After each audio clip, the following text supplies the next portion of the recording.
The studio clock ticked past midnight. The red on-air light glowed, bathing the small booth in a faint electric hum. The microphone waited, patient and cold, while the walls held the lingering scent of burnt coffee and dust from years of long nights. Raymond Cole leaned forward, fingers brushing across the control board. He had done this 1,000 times, but tonight felt different. The silence in the booth wasn't just quiet. It was heavy, pressing on his chest. He cleared his throat, pressed the button, and spoke into the void. "Good evening, night owls. This is Raymond Cole, and you're tuned in to Midnight Dial. As always, if you got something to share, the line is open." His voice carried warmth, though inside he felt the weight of fatigue. Years of radio had left him with stories, callers, and memories. But tonight, he sensed something else, something waiting. The first few minutes passed like any other night. A woman from Ohio called to complain about her insomnia. A truck driver somewhere in Nevada checked in from the highway. Their voices filled the booth, familiar, human, grounding him in the world. Raymond smiled, asked questions, let the silence breathe just enough to keep the rhythm alive. But then the static shifted. A sharp crackle came through the line, like the sound of wind against an open door. He frowned, adjusting the knobs. "Caller, you're on the air," he said. For a moment, nothing. Then a voice, low and deliberate. "Raymond," it said, slow, drawn out, as if testing the shape of his name. Raymond's stomach tightened. "Yes, this is Raymond. Who am I speaking with tonight?" Another pause, then, "You already know me." The line went dead. Static roared, then silence. Raymond leaned back, uneasy. He had handled prank callers, drunks, and late-night philosophers, but this was different.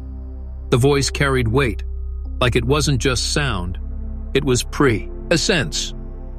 He shook it off, queued up a record, and let the needle drop.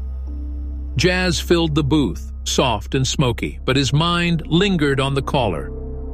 He told himself it was nothing, just the fatigue, just another trick of the lonely hours. Still, his fingers hovered near the phone as if expecting it to ring again. It didn't. Not yet. Half an hour later, during another call, the line cut out mid-sentence. The caller vanished. Raymond tapped the board, muttered into the mic, tried to keep the show moving. Then the voice returned, whispering over the static. "Do you hear them, Raymond?" His hand froze on the console. "Hear who?" he asked before he could stop himself. The line hissed, then another voice joined. A child, faint, distant, like it was carried from the bottom of a well. "We're still here." Raymond's throat tightened. He wanted to hang up, to cut the signal, but something inside told him not to. Something told him to listen. The broadcast went on. Callers came and went, some normal, some strange, all woven into the night like threads of an invisible fabric. But the voices in the static kept returning. Sometimes they spoke his name. Sometimes they spoke of places he had never mentioned on air. A street he grew up on. The name of his first dog. Memories he hadn't thought about in decades.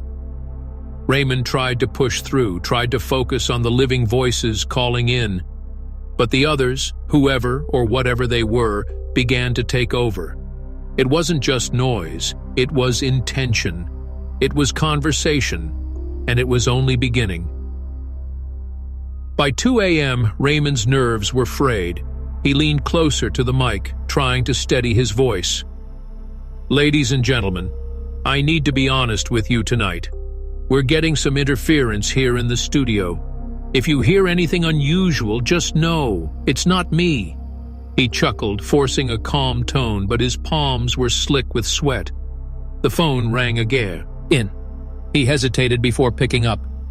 "You're on the air," he said. Silence. Then the same low voice. "Raymond, why do you keep ignoring us?" His throat went dry. "Because you're not supposed to be here," he whispered, though the mic carried it across the airwaves. The voice responded, slow, patient. "But we've always been here." For the first time in his long career, Raymond considered cutting the show short. He looked at the clock. Nearly 3 a.m. The night was dragging, stretching, twisting around him. But then another call came, and something in his gut told him this one was different. He answered. A woman's voice, trembling but clear. "Raymond, I don't have much time," she said. He frowned, leaned closer. "Go on." The woman paused. "I'm not calling from where you think. I'm calling from after." The line buzzed with static. "After what?" he asked. She didn't answer directly. Instead, she began describing the studio. Not the one he sat in now, but the studio from years ago. Details no caller could have known. The faded blue wallpaper, the old microphone with the dent in its side, the coffee stain on the desk. His chest tightened. She knew. She had been there. Or something had. The voices grew bolder as the hours passed. They no longer whispered. They spoke in layers, overlapping, weaving together like a chorus of the forgotten. Raymond fought to keep control, but the broadcast was no longer his. It belonged to them. Still, he couldn't bring himself to cut the feed. He was drawn in, pulled deeper with every word. And somewhere in the back of his mind, he realized the audience was listening too. People across the country, awake in the lonely hours, were hearing the same voices. He wasn't alone in this, and that terrified him even more. By the time the clock hit 3:30, Raymond's nerves felt like frayed wires sparking in the dark. He rubbed his temples, muttering into the microphone to fill the space between songs. His words no longer felt like his own. He was buying time, waiting for the inevitable moment when the voices would return. And they did. The static was softer this time, not harsh or broken. It almost sounded like breathing. Then a voice emerged, calm, measured, and terrifyingly familiar. "Ray," it said. Not Raymond, not Mr. Cole, but Ray, the name only his family used long ago. His body stiffened. "Who is this?" he asked, his tone sharper now. The voice chuckled faintly, low and knowing. "You already know." His breath caught. It sounded like his brother. His brother who had died in a car crash nearly 40 years ago. Raymond swallowed hard, pressing the mute button for the audience, though his own ears rang with the sound. "This isn't real," he whispered into the dead air. But when he lifted the mute, the voice was still there, still speaking, still waiting. "I told you, Ray. We've always been here." He wanted to deny it, to call it a trick of his tired mind, but deep inside, he knew. This wasn't a random voice. It carried the weight of memory, the cadence of someone he had loved and lost. The phone lines lit up suddenly. One, then two, then all five at once. Raymond's heart pounded. He chose one at random, answered, and immediately another chorus of whispers flooded through. Not just one voice, dozens, some familiar, some not, all pressing against the edges of the broadcast, bleeding into the world of the living. His audience was hearing this too. He knew it. He could feel the collective unease rippling across the airwaves. "Raymond!" The voices rose together, unified. Tell them the truth!" His knuckles whitened around the microphone. "What truth?" he snapped, his voice cracking. "What do you want from me?" The line hissed. Then slowly, a single voice emerged from the swarm. "The truth you've hidden. The night you never told anyone about." Raymond froze. Cold sweat trickled down the back of his neck. He knew exactly what they meant. He had buried that night deep inside himself, convinced it would stay there forever. But now, the voices dragged it back into the light. It was a stormy night in 1983. He was younger then, just starting in radio, eager, reckless. He'd been drinking too much, and he had insisted on driving home. His brother was in the passenger seat. The roads were slick, the headlights blurred, and in one terrible instant the car slid off the road. The crash was violent, merciless. Raymond had walked away with bruises and guilt. His brother never walked again. He had told everyone it was an accident, and it was. But the guilt had eaten him alive for decades. He had silenced it, buried it beneath years of late-night broadcasts, pretending the radio waves could wash it away. But the voices knew. They always knew. You can't run forever, the whisper said. Raymond's voice trembled as he spoke into the microphone. I don't know what you want from me. I've paid for that night every single day of my life. The static deepened, like a storm gathering inside the wires. No, Ray, they answered. You've hidden from the truth, from the people, from yourself. But tonight is the last broadcast. The words hit him like a hammer. The last broadcast.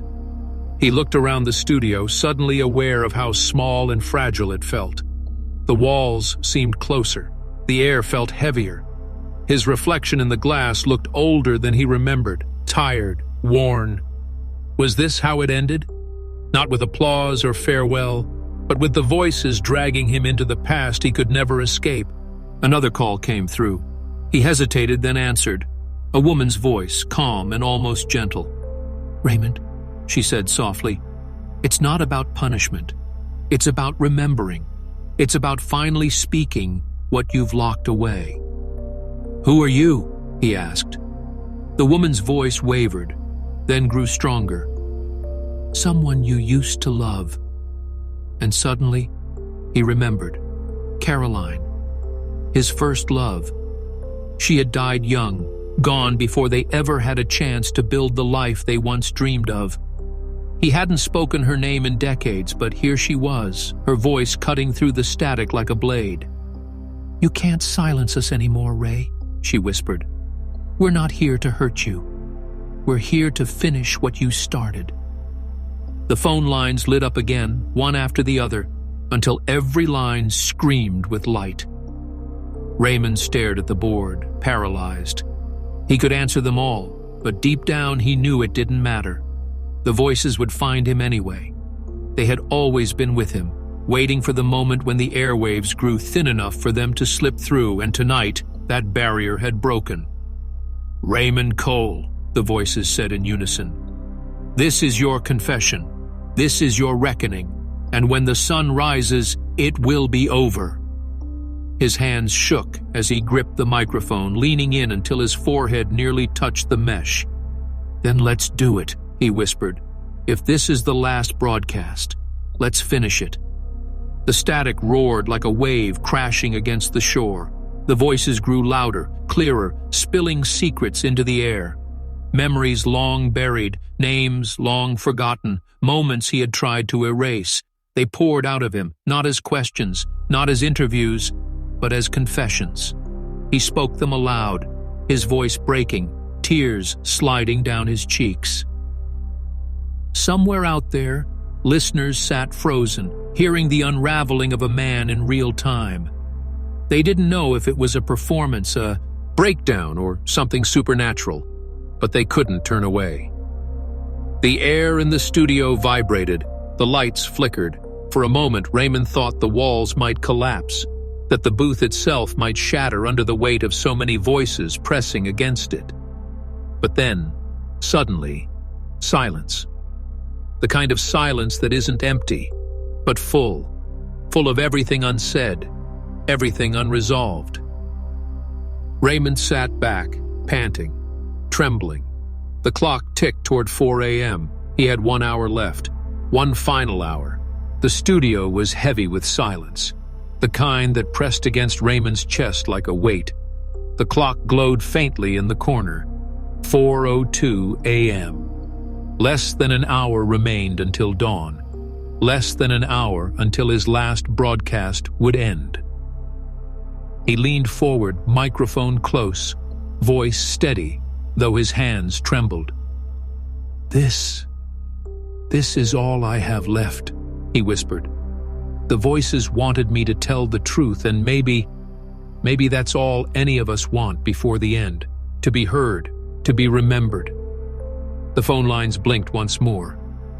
Raymond hesitated, then answered. A boy's voice came through, soft, uncertain. "Mr. Cole, are you okay?" Raymond froze. This wasn't a voice from the static. This was real.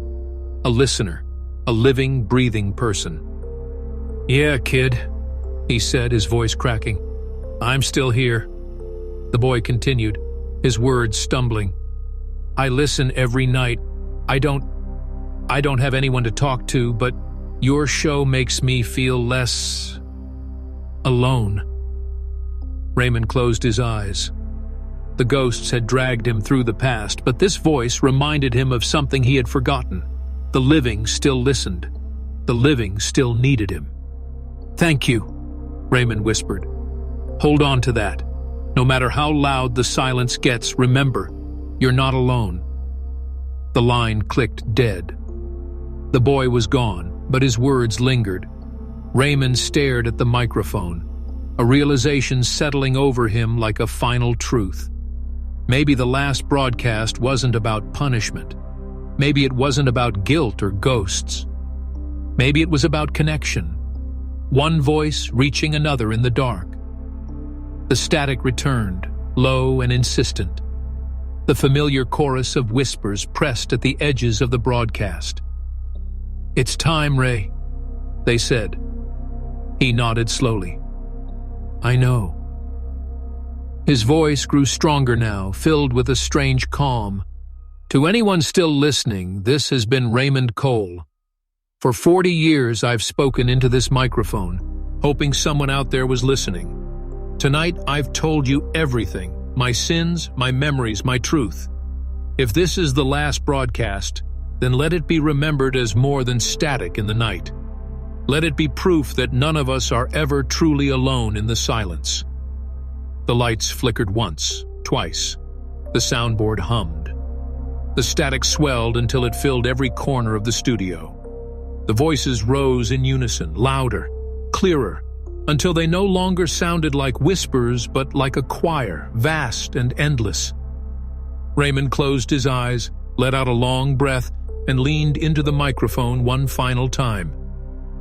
"Good night," he said softly. "And goodbye." The red on-air sign flickered, then went dark. When the morning crew arrived hours later, the studio was empty. The chair was still warm. The microphone still carried a faint buzz, like a memory refusing to fade. And on the recording of that final show, one last sound echoed after Raymond's voice disappeared. Not silence, not static, but the faint, steady rhythm of applause.